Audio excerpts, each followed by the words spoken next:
Yeah, let Kinsey help. If you do not have the chiasm that we handed out, the girls, Kinsey and Addie, have a copy that they give to you. Yes. May I have a copy, please? Thank you. Thank you. Can we just do Addie? Okay, thank you. You mean your mom? What's he saying? He said, Corrine is going to pick up Lily. Ladies. You mean your May I mother? have a copy? Thank you. Revelation 19. Thank you. And we're looking at verses 15 and 16 now, speeding along. We're looking at the rule of the conqueror. The conqueror, of course, is Jesus Christ. And he is the ruler. Are there any more, by the way? Any more? Okay. Lily or Addie? You guys back here? And could you put that up on the screen? Yes. Gregory, thank you, if you don't mind. Okay, let me read verses 15 and 16. Revelation 19:15. From his mouth comes a sharp sword with which to strike down the nations, and he will rule them with a rod of iron. He will tread the winepress of the fury, the wrath of God the Almighty. On his robe and on his thigh he has a name written, King of Kings and Lord of Lords. The rule of the king is described, it's graphic, and let me make sure I pick up where we left off last week.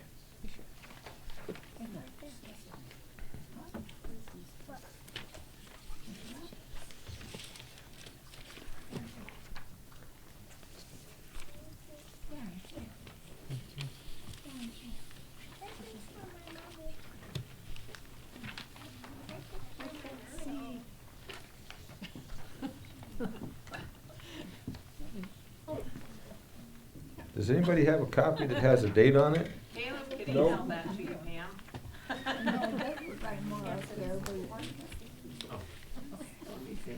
I think I grabbed my wrong one, but it's okay. I believe we had talked about the graphic nature of the imagery here in chapter 19, describing Jesus, talked about the sword coming out of his mouth. Talked about, is it a literal sword or figurative sword? We talked a little bit about that. And I believe we looked at Isaiah, Ezekiel, Joel, Matthew, 2 Thessalonians. Everybody remember that? Last week, Kathy does. I'm pretty sure. I'm 98% sure. Okay. We talked about the swift judgment that was coming down upon the unbelievers, those who are being judged here. Did we look at Joel 3? Did we read Joel 3? Anybody remember? Let's start there and see if this is familiar, because I don't remember. Joel chapter 3, beginning with verse 12. Does anybody remember turning to Joel last week? Well, good. It doesn't matter then. Do you see the age of the congregation? I don't, but I wasn't here. Joel chapter 3, verse 12. Put in the sickle, for the harvest is ripe. Go in, tread, for the winepress is full. The vats overflow, for their evil is great. Multitudes, multitudes in the valley of decision, for the day of the Lord is near in the valley of decision. And go back to verse 12. Let the nations stir themselves up and come up to the valley of Jehoshaphat, for there I will sit to judge all the surrounding nations. Does it sound familiar? I mean, like we read it last Sunday? Okay, I don't think we did. And so the image there, the wine press, has anybody ever seen a picture of a wine press? Those great big, you can go to Israel and they have them around, and they have them other places too. They're pretty scary, very heavy, very big. Some of the big ones, they pour the baskets of the olives, for example, in there. And then they'd have an animal that would move this great big grinder, and it would smash down the olives, and out of which they would get their olive oil. They would do a similar thing with grapes, from which they would get the juice and make wine. But they trod the grapes by foot, didn't they? Only in some movies. Oh, I have a Bible that actually has cartoons and they draw the pictures. In some places, I suppose that's true, but they also use these great big. They also used the wheels, like a mill wheel. But Yeah, even smaller. They didn't have the animals, but the same type of thing where humans, they put the grapes in there, and then they'd compress it, and then they'd have a little. Anybody make apple cider here? Do you take apples and you you know, and you have a deal with the tray, and as you squeeze the apples, That's what, yeah, that's what they have a spout. Same thing with the, He says he will tread the wine press. so, That's the he's reason I going, asked. what's that? He says he will tread the wine press. That's the reason I asked. Gotcha, okay, yeah, with big feet. Yeah. The bottom line is that the Lord uses the imagery of the winepress to represent his judgment. In a final look at the returning king, John sees in his vision that Christ wore a banner around his robe and his thigh, and across his chest and hanging down on his upper leg as he rides, and what was written on it, King of Kings and Lord of Lords. And we saw that in Revelation 17, we see that in Deuteronomy 10. We also see it in Paul's letter to Timothy, 1 Timothy 6:15, the King of Kings and Lord of Lords. This is the third name given to Jesus Christ in this passage.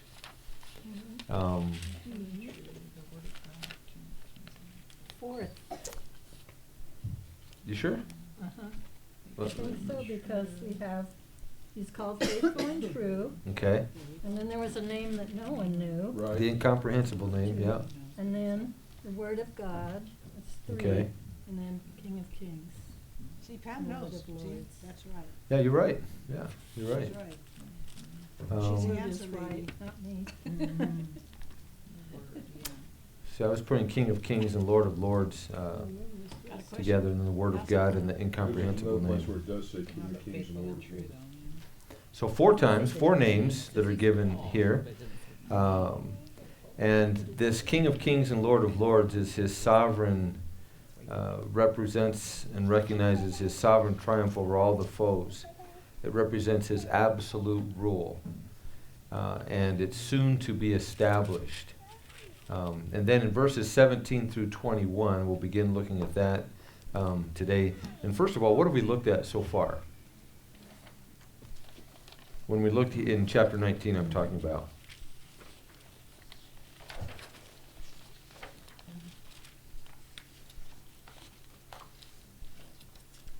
As soon as I can get to the front here. Okay, so in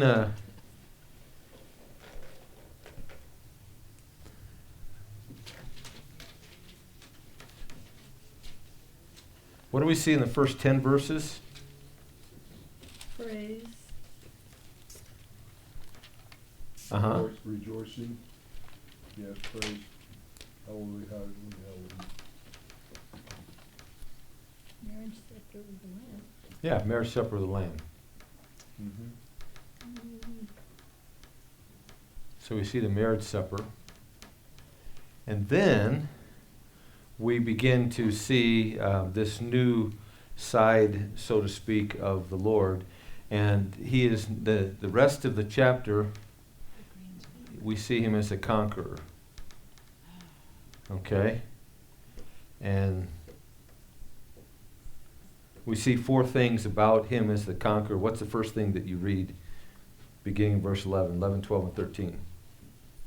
He's on a white horse. Okay. Keep going. He's faithful and true. Keep going.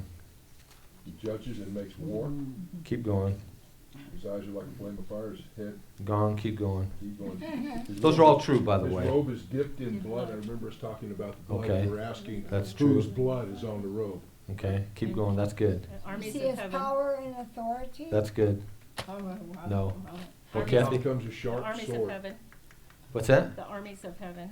Getting closer. A Okay. sharp sword out of his mouth. I hope you don't have anything that you want to throw at me. Okay. What we see is his return. Oh, okay. Okay. Throw something at him. We, I'm gonna take all of that is describing what? There are 4 things that we see here.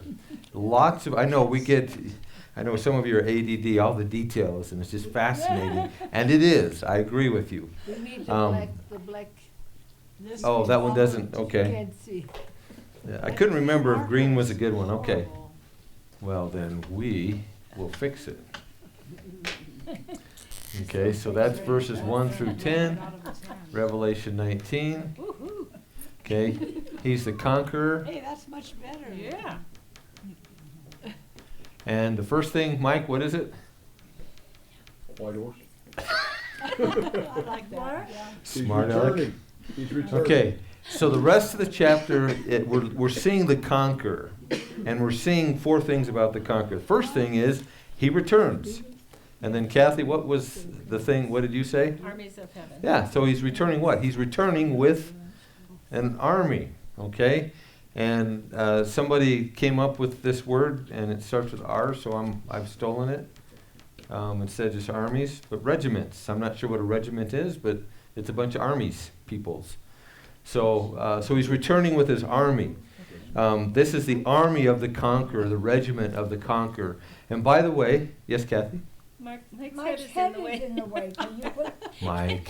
Mike, take your head off, please. move over here? Somebody has to I'm move. not sure Antoinette that I can't have see. one. Antoinette? Shorties. Who You can sat come over. down first? You can come over here. And Remove your head. Remove your head. Would you remove your head, please? boy, it's a tough group, Mike. I'll use it anyway, so. Before we look at the third thing, who makes up the army? We talked about it and said there's 4 groups. Well, they moved anyway. Now you can move back, Mike. Well, now my head's gonna be the block. No, it's fine. Could you slouch, Tony? That's right. You guys are tough.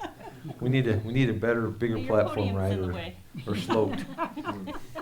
It's easier to move. So who makes up the army that's returning with him? Go ahead, Kathy. Do you have them? Glorified believers, Okay. Oh, tribulation yes. saints, There Old we are. Testament saints, Angels. angels. What else?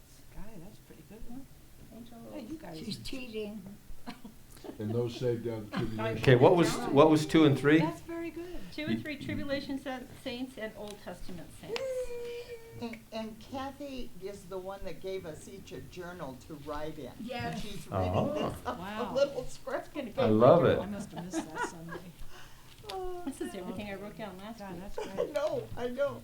Oh, here's my notes from last. So, the armies are made up of these 4 groups that will return with the conqueror. What was the third thing? I don't know, did I put Old Testament saints in there? Tribulation- Oh, yes, I did. tribulation, army, Okay, but and what's the third thing? We just started looking at it last week.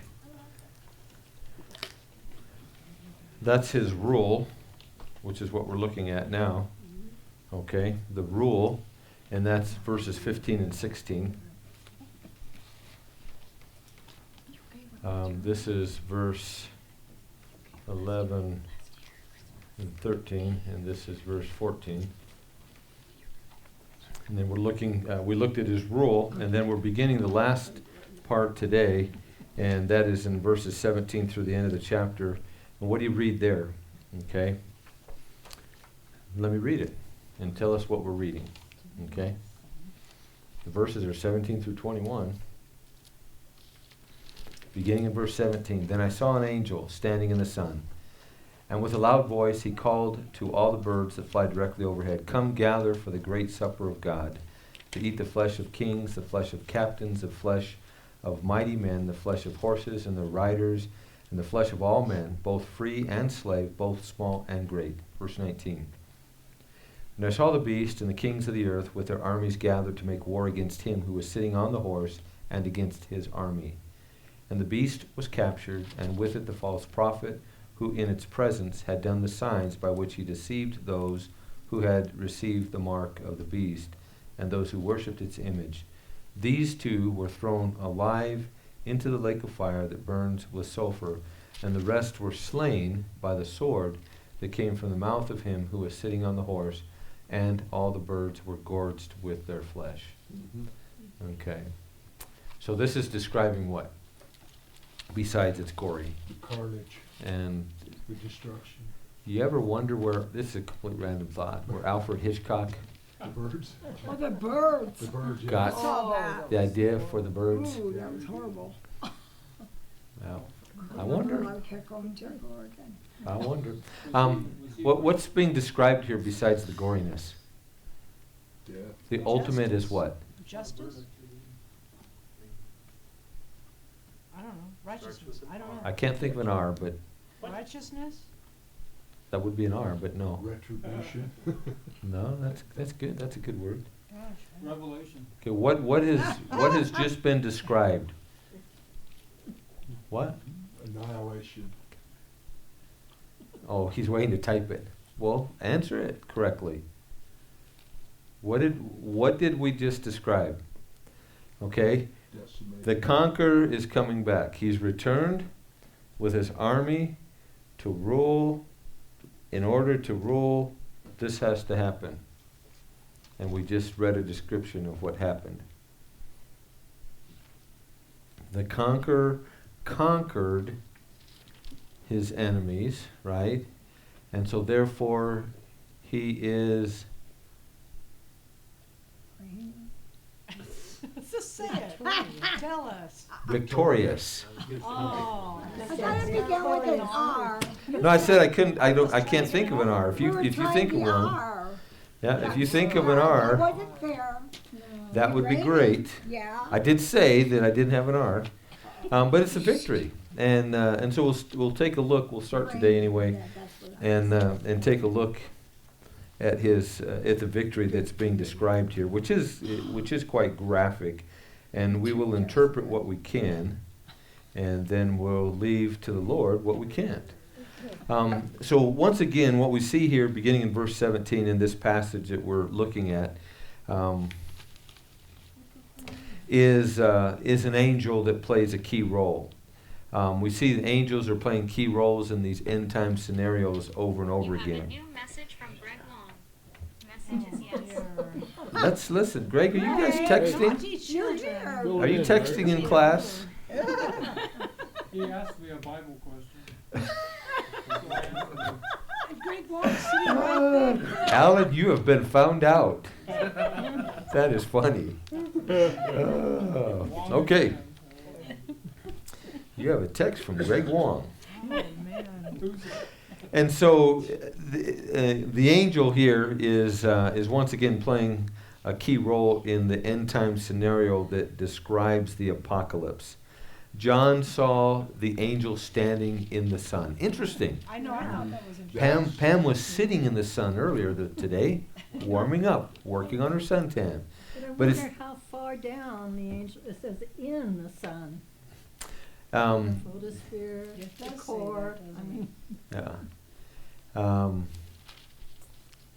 just shows they don't burn. Then I saw an angel standing in the sun.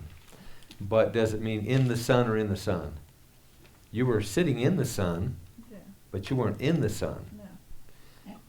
Okay, and so I think we would assume in context that English is a the horrible angel's there and the sun is shining. Okay, it's all in English. I think that would be Sunlight. What's that? Standing in the sunlight. Yes. Yeah.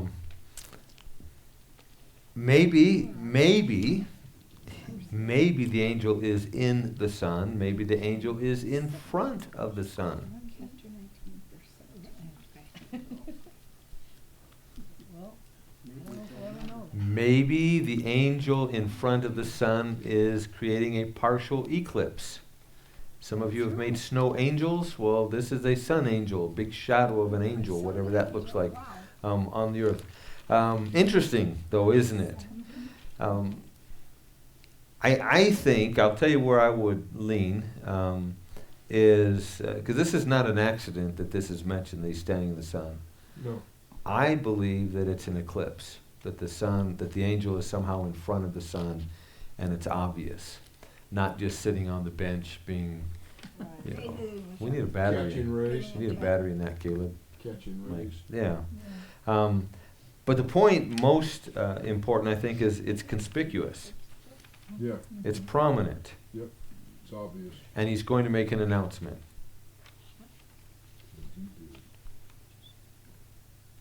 And it's a profound, as profoundly important as it is sad, isn't it?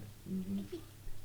Except I like the part about the beast getting thrown straight into the. I believe that this eclipse is huge. I don't think it's just a little angel thing. I think it's something that's more profound. Maybe, is it a total eclipse? Doesn't say darkness. But I think the best understanding, pretty certain that the best understanding is that the angel's in front of the sun, creating an eclipse, if you will. Yeah. And that would be similar to what we saw in the bowl in chapter 16, right? If you look at 16:10, what did we see in that bowl? It says, the fifth angel poured out his bowl on the throne of the beast, and its kingdom was plunged into darkness. People gnawed their tongues in anguish. Is this similar? Question. It says that then I saw an angel standing in the sun. Do you think if it had been an eclipse or like darkness, it would have said an angel standing before the sun? Fascinatingly enough, The big angel. the way the Greek works, Okay. Yeah. and I don't have, they don't have prepositions where it's in is in. You don't translate in. Most of the time it's left blank. Most of the time it's in the word itself. So, the only one I remember sarkos, which is the Greek word for flesh, but ago is the easiest one to try to illustrate this, at least it works for me. What does ago mean? A-G-O, alpha, gamma, omicron, or omega. Okay, what does ago, and it'd have to be omega because it's the end of a word. Well, But same thing as omicron. But omicron's the O in the sentence. Omega is the O at the end of the sentence. Okay, so, and I don't expect you to know, it doesn't matter. It means, so the root is lead. So when you use the word lead, you would say, I led, I'm going to lead, I am leading. Okay, there's several different ways, and we have prepositions that help us understand what we mean by I led, he led, she led, all that kind of stuff. I'm going to lead right now, one time. I'm going to lead for the foreseeable future. You're stuck with me, perpetual. okay? Or you see, and so the ending has, that's the beauty of Greek language, a fascinating language. And you have such great resources now. And so ago means I am leading. So that little 3-letter word is translated with 3 words, I am leading. And all that's right there in those 3 letters. It's given, there's no mistake about it, it's obvious. When you start including prepositions, okay, I am leading children, or I am leading if it's a destination, or I am leading, okay, so you'd have the word ago, and then you'd have the noun or the verb, whatever it is you're doing, but you wouldn't necessarily have a preposition. So the translator has to supply the preposition, which would have been understood to those who were listening or to whom it was being written. They would have understood by the context what the preposition is that isn't supplied. They would not necessarily, there's 15 of them if I remember correctly, 15 prepositions. And it's called the preposition wheel. And so you just spin it when you come to that and you say, okay, we'll throw, no. But it is called a preposition wheel. And I think there's 15. So there's 15 prepositions that we're familiar with, and we have words that are those prepositions, but in the Greek language, and if I had my Greek, I would show you the parallel, which shows here's the Greek language, and you have blanks, and here's the English, here's the Greek, and the Greek has gaps in it as you're reading this whole statement in English that's translating these Greek words that have gaps. And many times those gaps are where the prepositions are supplied. Very accurate by and large, very accurate. So all that to say, the in is a preposition which I'm certain has to have been supplied, and so it was supplied by the translator. And if you have, you can check other translations and this and that, but most likely if you looked at the Nestle's analysis, if you looked at the Greek text, you're going to see a gap no preposition, in is supplied. So therefore, when we teach, and I'm making this sound more complicated than it is. So when we teach, it really isn't that difficult to understand, you know, but also that we can give a little bit of latitude, you know. So and it's definitely not a hill to die on. Because for us, now when I hear standing in the sun, I'm thinking, I'm standing in the sun. Go out there, George, and stand in the sun. All right? I'm not thinking, as Pam did, standing in the sun, you know, but it is an angel, and he could do that, right? Or in the context, I believe there's an eclipse, because this angel is about to make a profound announcement. And so in the sun, I would say the best understanding is that in front of, or eclipsing, partial, big, whatever, we don't know, but it's unlikely that John is just saying he's just standing out in the sun making this announcement. Do you see the difference? Could he be doing that? Sure. Could he be in the sun? Sure. Okay?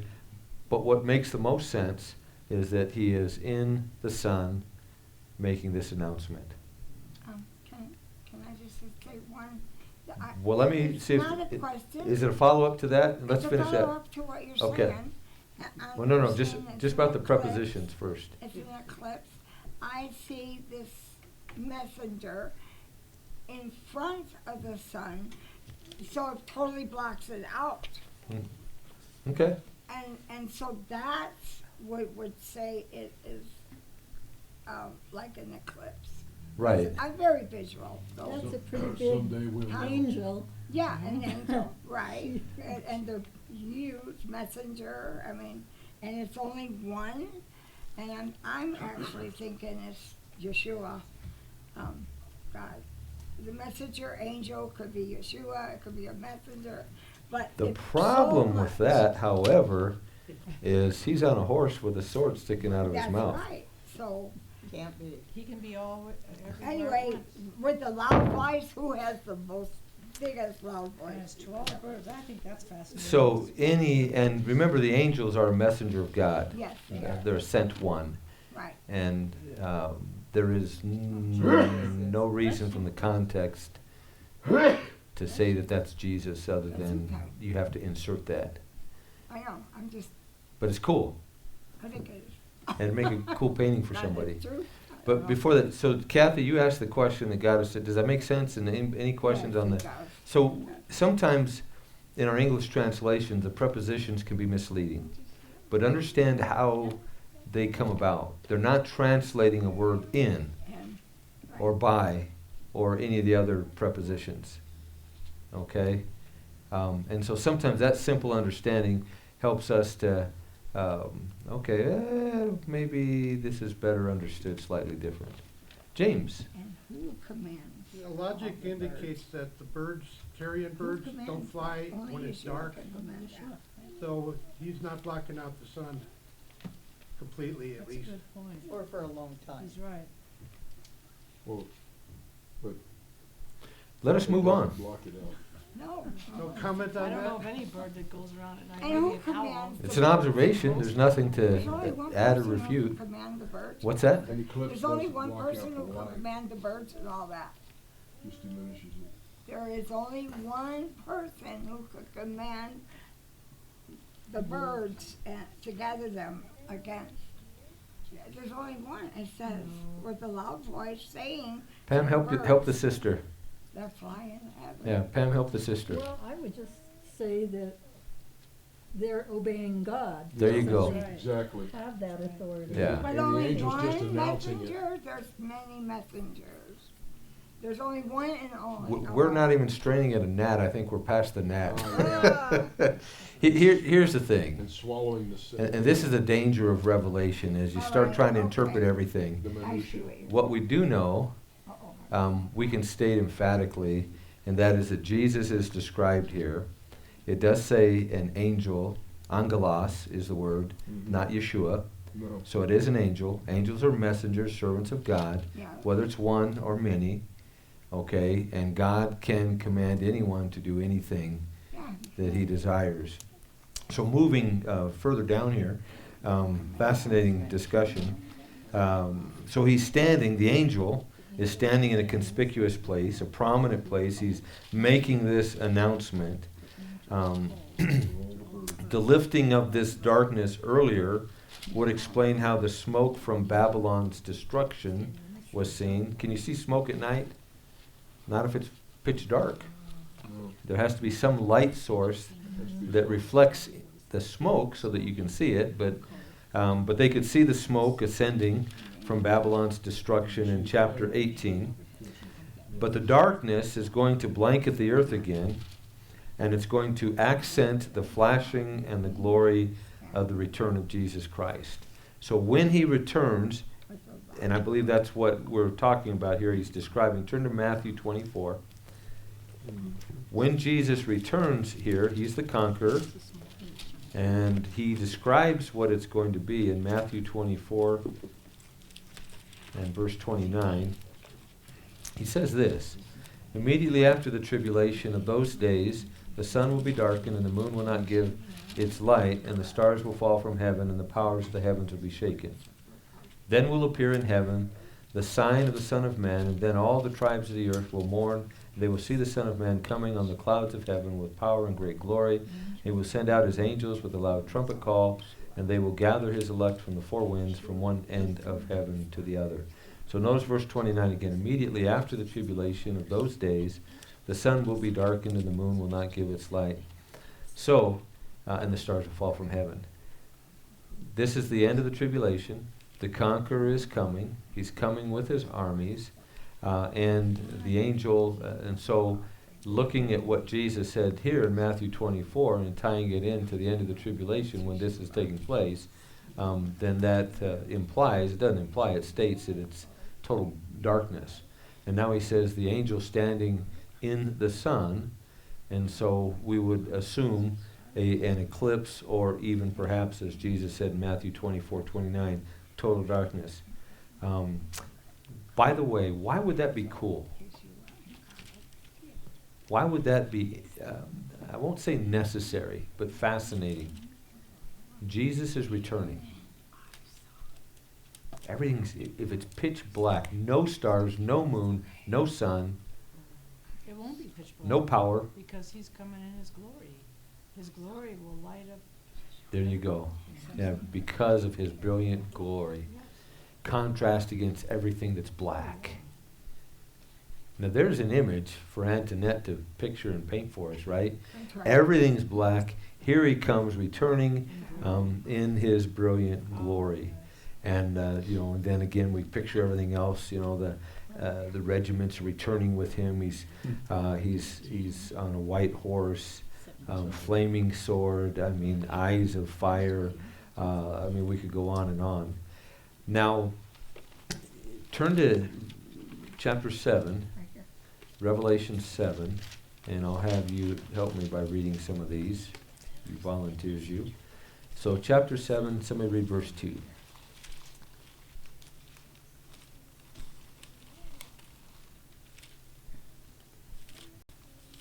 Let's do this quickly. Yep. Yeah, verse 2.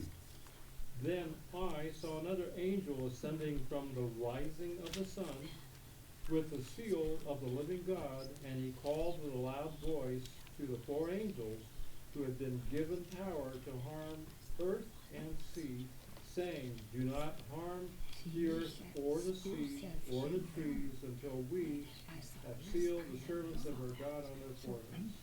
That's verse 3, 2 and 3. Thank you, Greg. Chapter 10, Revelation 10, somebody read 1 through 3. Revelation 10, 1 through 3. And I saw still another mighty angel coming down from heaven, clothed with a cloud, and a rainbow was on his head. His face was like the sun, and his feet like pillars of fire. And he had a little book open in his hand, and he set his right foot on the sea, and his left foot on the land, and cried with a loud voice, as when a lion roars.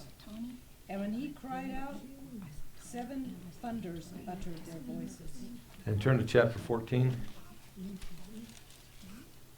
And then somebody read just verse 15. 14, 15. And another angel came out of the temple, calling with a loud voice to him who sat on the cloud, "Put in your sickle and reap, for the hour to reap has come, for the harvest of the earth is fully ripe." Turn to 18. Thank you, Mike. Revelation 18. And somebody read verses 1 and 2. After these things, I saw another angel coming down from heaven, having great authority, and the earth was illuminated with his glory. And he cried mightily with a loud voice, saying, Babylon the great is fallen, and has become a dwelling place of demons, a prison for every foul spirit, and a cage for every unclean and hated bird. Yeah, thank you, Pam. What do you see for the theme? I saw another angel, I saw another angel, I saw another angel, I saw another angel. The angel cried out with a loud voice. And here in chapter 19, we're back to our text, he addresses all the birds and all the birds that fly, some translations will say in mid-heaven, right? And if you look at Revelation 8, Revelation 14, you'll see again, and we looked at one of those, reference to the birds. And so what's he doing here? The angel is inviting the birds to feed on the results of the carnage that's about to happen. Okay? Says, get ready, birds. You're about to be fed. A lot. And so he's the angel's commanding them. And so by so doing, the angel is declaring Christ's victory before the battle is ever fought. And these aren't seed eaters.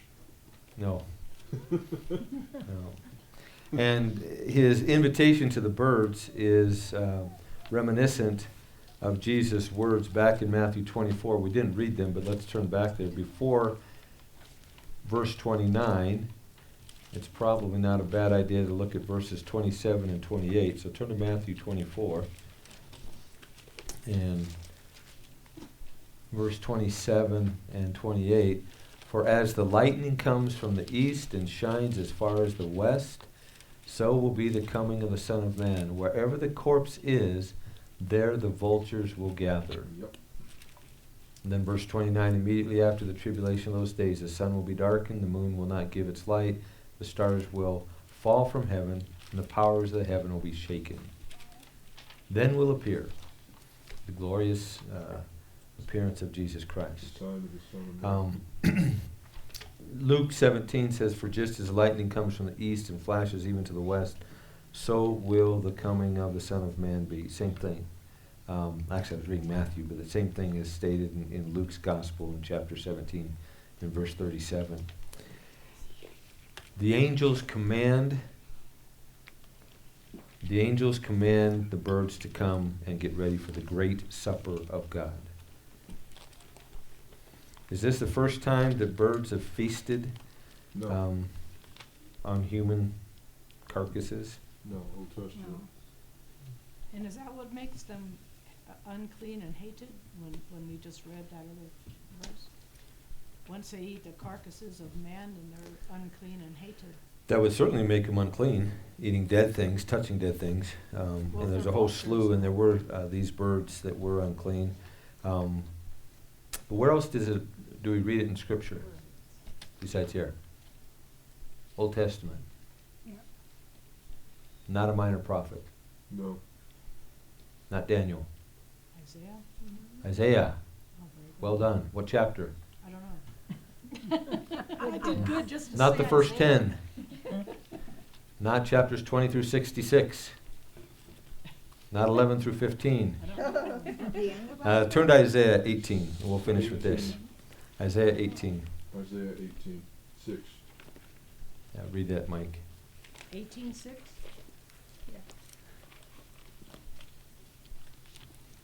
They shall all of them be left to the birds of prey of the mountains and to the beasts of the earth. And the birds of prey will summer on them, and all the beasts of the earth will winter on them.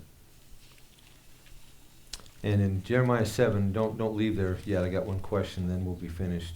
In Jeremiah 7:33, the dead bodies of this people will be food for the birds of the sky and for the beasts of the earth, and no one will frighten them away. So Isaiah 18, what's happening here? Who is the carnage here? Who are the dead people? It says the Ethiopians. Okay, Cush, Yeah. the Cush, Ethiopians. Yeah. Cush, River Um, Cush, Ethiopia. And this was God's judgment on Cush, or what we know of today as Ethiopia. It wasn't pretty. Okay. So any questions or comments? Yes, I do. Yes, The Antoinette? reason why I'm having a hard time is because when you translate something and you say another, and it just says I saw. If you said, and then well, anyway, there's some words that are translated there that are not in the Hebrew text. And so that's why I'm having a hard time. Like, and then I saw, and it's supposed to be I saw.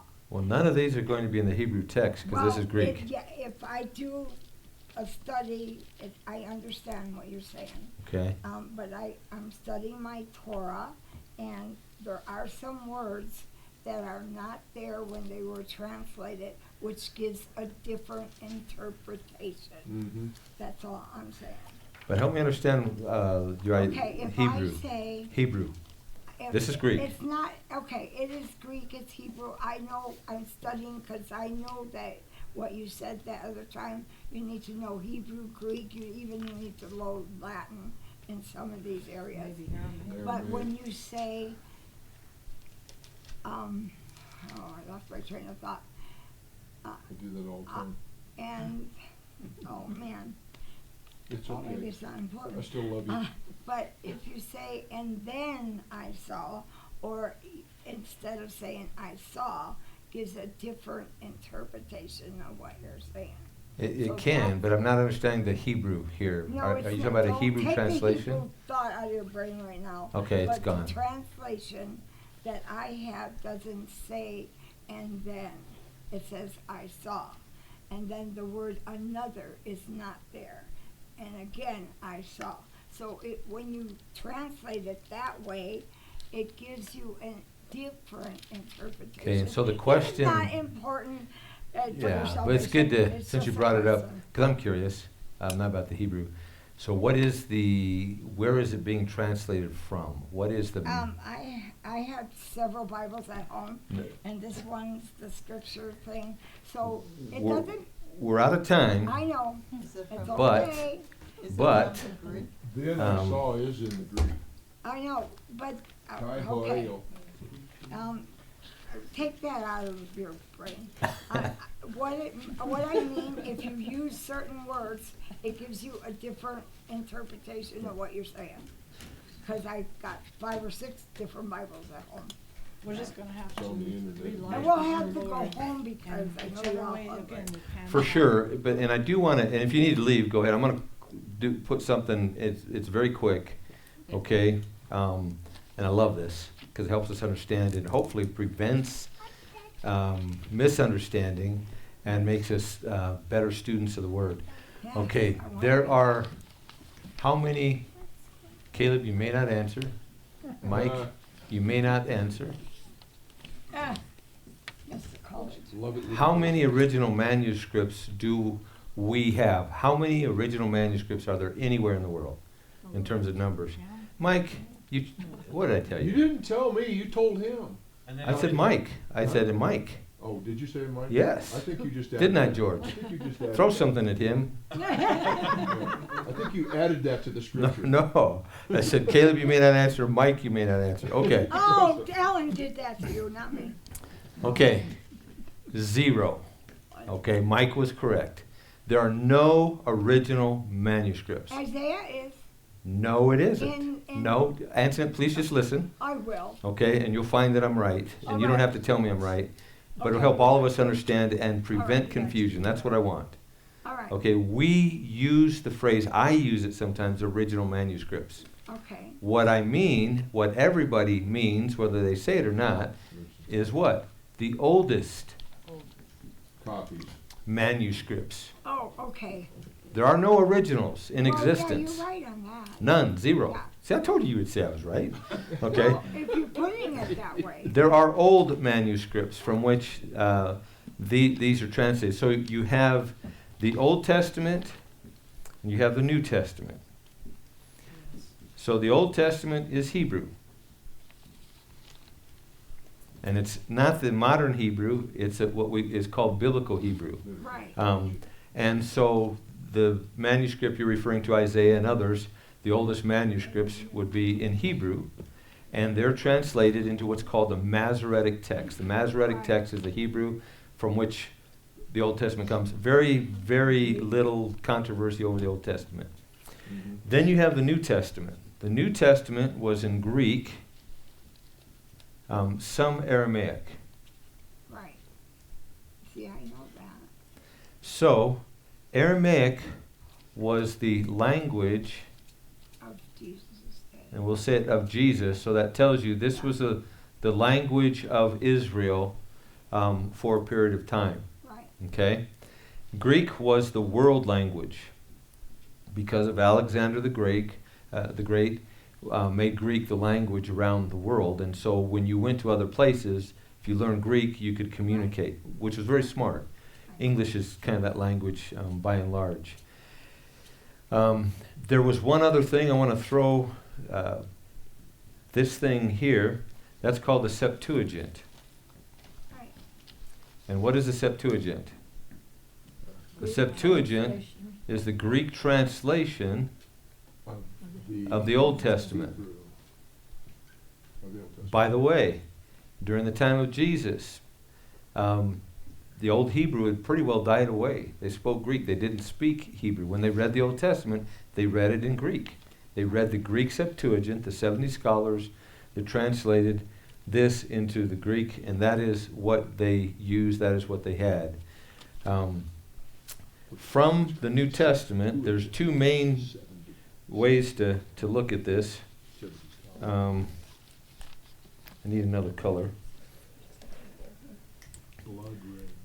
So for the longest time, you had the TR, which is the Textus Receptus.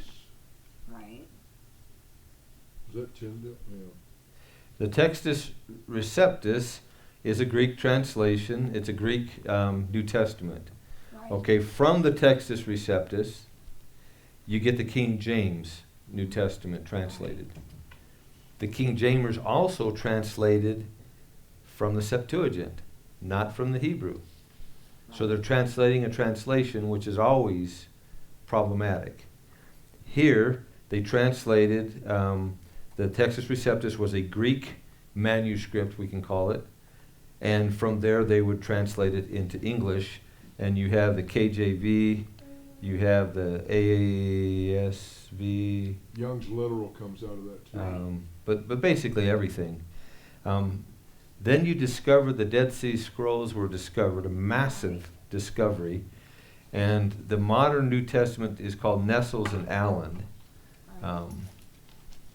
And I think all your modern translations will use this Greek to translate into their target language.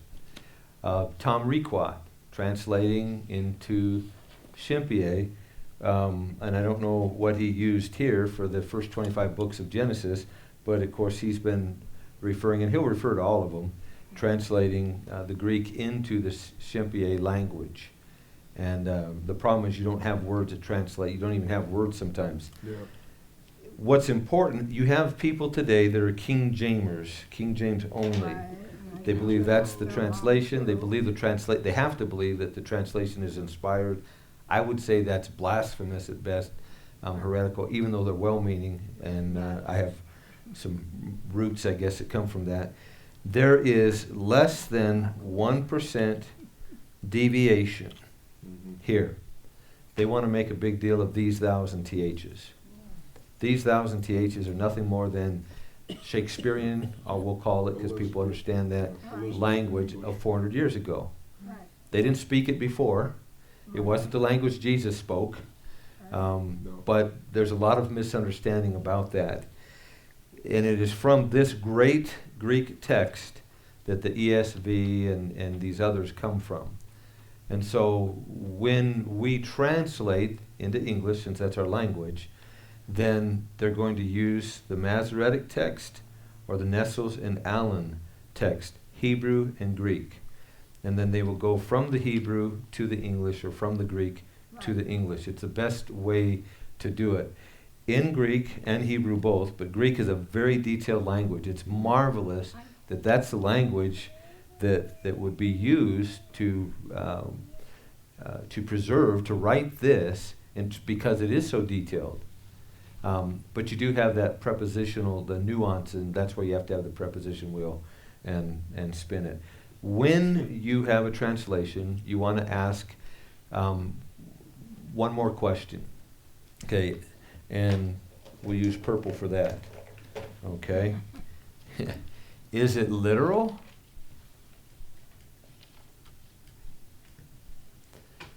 Is it paraphrase?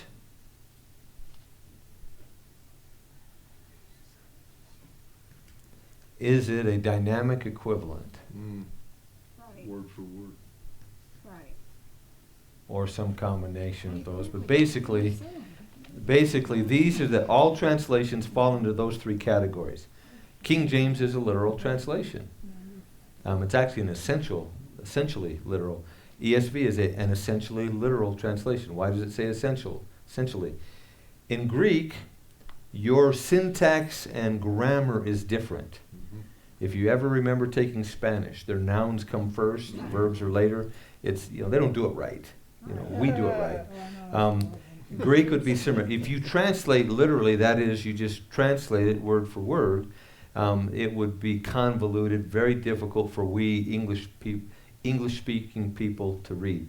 Somebody from Israel, like Baruch Meos, but somebody from Israel who speaks Hebrew, contemporary Hebrew, will use an old NASB, New Testament, because they didn't change the syntax and grammar. In 95 they did. All modern translations change it so that it flows with our grammar and our English syntax. Doesn't change the words, they're not changing meaning or anything else. A paraphrase is a paraphrase.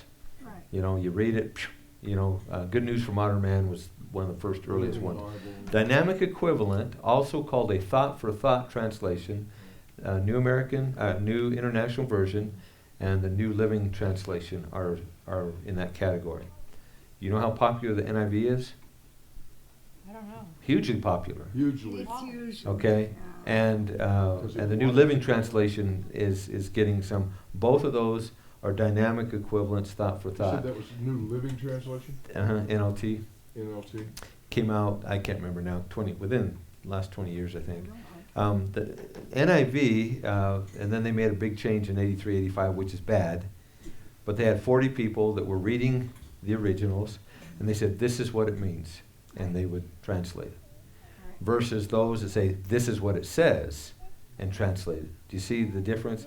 Yes. So you have somebody, humans, they're saying this is what it means. Right. Let me write it down for you. Well-meaning, well-intended. Okay, they're not bad people. And then you have the people that say, this is what it says. We want to know what it says. Right. So Martin Luther wanted to know what it says and version is the best one for that? and wanted everybody to have it in their own language. Yes. That's huge. And by the way, tomorrow's Reformation Day, Yes. right? Hey. Wow. Right. Yes, And it is. Ligoniers just came out with a 90-minute, very good documentary on Martin Luther. I didn't get through all of it last night, but there's a lot of them. Watch Martin Luther, the movie, a new one, an old one. A lot of interesting things there. By the way, Martin Luther wasn't perfect. No. He married Catherine to spite the Pope. Yeah. He married, there's 3 reasons. None of them, he didn't marry her for love or anything. It's interesting when you look at it, but it was a good marriage and, they had a purpose. They were radicals, but it's fascinating. And he became anti-Semitic. Yes. Right. And that's the very sad thing. Oh, that's And by the way, not the only Christians to do that.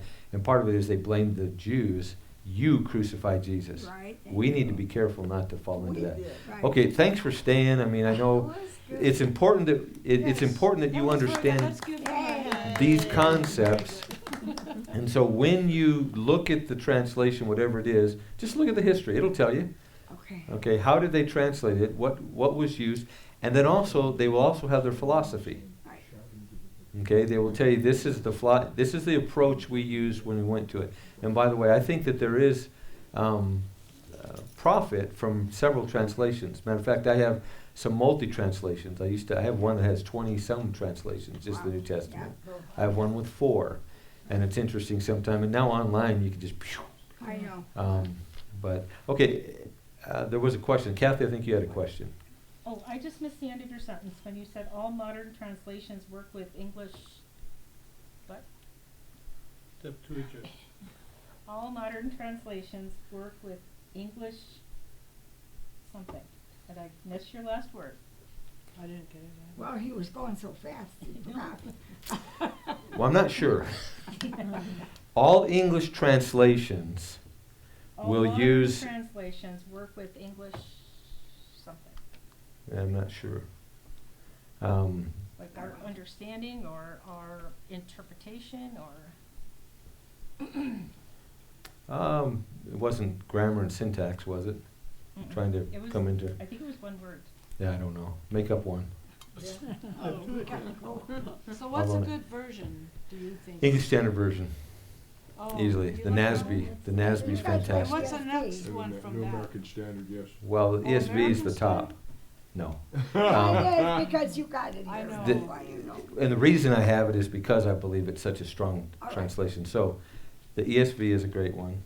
NASB 95, which is about all of them now, is a very good one. I don't There's a even new know. one called the... CSB, Christian Standard Bible? No, not that one. Legacy No. Bible. What is it called? Say it again. Legacy The Standard Legacy Bible. Standard Bible, which is very good, brand new translation, very well done. The LSB, and then you have the Hardcore Southern Baptist, which is called the CSB. They've done their own translation, which is good. Those are 4 that are very, very good. What's the fourth? I got 3. The Southern. The Baptist. Legacy, they can. What do they call it now? ESV? Legacy Standard Bible. No, the Southern Baptist one. What's- I don't know. New Let's see American it, yeah. Standard and ASB, New The American CSB is Standard. the Christian Standard But I'm Bible. taking Hebrew. Yeah, that's the Southern Baptist one now. So the Southern Baptist used to say it was the HC. Not a rooster. Never mind. Yeah, HCSB, and now it's the CSB, but it's still the Southern Baptist. I like HCSB because that stands for Hardcore Southern Baptist. Ah, Hey, that's pretty good. Pastor, I'm taking Hebrew this whole next year. What's that? I'm taking Hebrew You're this brave. whole next year. Oh, man. Uh-huh. Big study. And I'm learning, like you guys say, the rooster cockroach. It's not, it's the town crier is what it meant. And that makes it a rooster, come on. I like the It's, rooster. I know you like the rooster, but that's not what they meant. But I'm just saying, I'm taking Hebrew and I'm finding out that your cock-a-doodle-doo cry was supposed to be translated town crier. But Yeah. they Gives you a wouldn't say whole cock-a-doodle-doo. different idea on your rooster. What would they say? What did you say? They Yeah, wouldn't the say problem, cock-a-doodle-doo. Antoinette, is the source translation for that is not this. I know, I'm only learning it because I'm taking Hebrew, but that's okay. It's not my salvation. Good point. Pastor, does the Bible bookstore sell the prepositional wheel? You can buy it? Actually, if you get a Greek grammar book, It's, you just look online. There's so many great resources online, and I probably have something in my computer, but yes, they do. Oh, okay. Yeah, when you take Greek, just look at Greek 101, I hate and they'll have something about prepositions. It won't be a wheel probably, but it'll be a list. Yeah, 'cause I was looking for literally. a You know, wheel. epi, look at epi, epsilon, pi, omicron, EPI, and look at how many different ways that one Greek word can be translated. That's a preposition. Oh, okay. By, and you have to supply it. So, Like, Father, thank you for your many blessings, and thank you for the ability to think and to reason, to know, to understand, and to have confidence in you. Lord, our confidence is in you, and we're so grateful for that. And Father, as we study your word and we look at this big picture today, the consummation of your plan, when Jesus will come at the end of the tribulation, and the graphic nature with which you have described this, which no doubt doesn't even come close. But Father, may we hold on and not lose sight of of who the Messiah is, and that right now is the day of salvation. Today is the day, now is the time. And Father, help us to be about your business of sharing the gospel, proclaiming the truth, with this in the back of our mind, knowing that judgment will come. And the rejectors, the refusers, the unbelievers will all face a Christless eternity in hell. So while we relish in your victorious character and nature, and you have called us to be overcomers, Lord, may we overcome today, overcome our own sinful flesh, overcome the society and the culture in which we live. That is what you've called us to do. That's what John records for us in particular. To she who overcomes, and then your marvelous promises. So Lord, thank you for this. Thank you for these who love you and know your word and study your word. And may you bless each and every one in the activities of this day for your glory, we pray in Jesus' name. And all God's people said, Amen. Amen.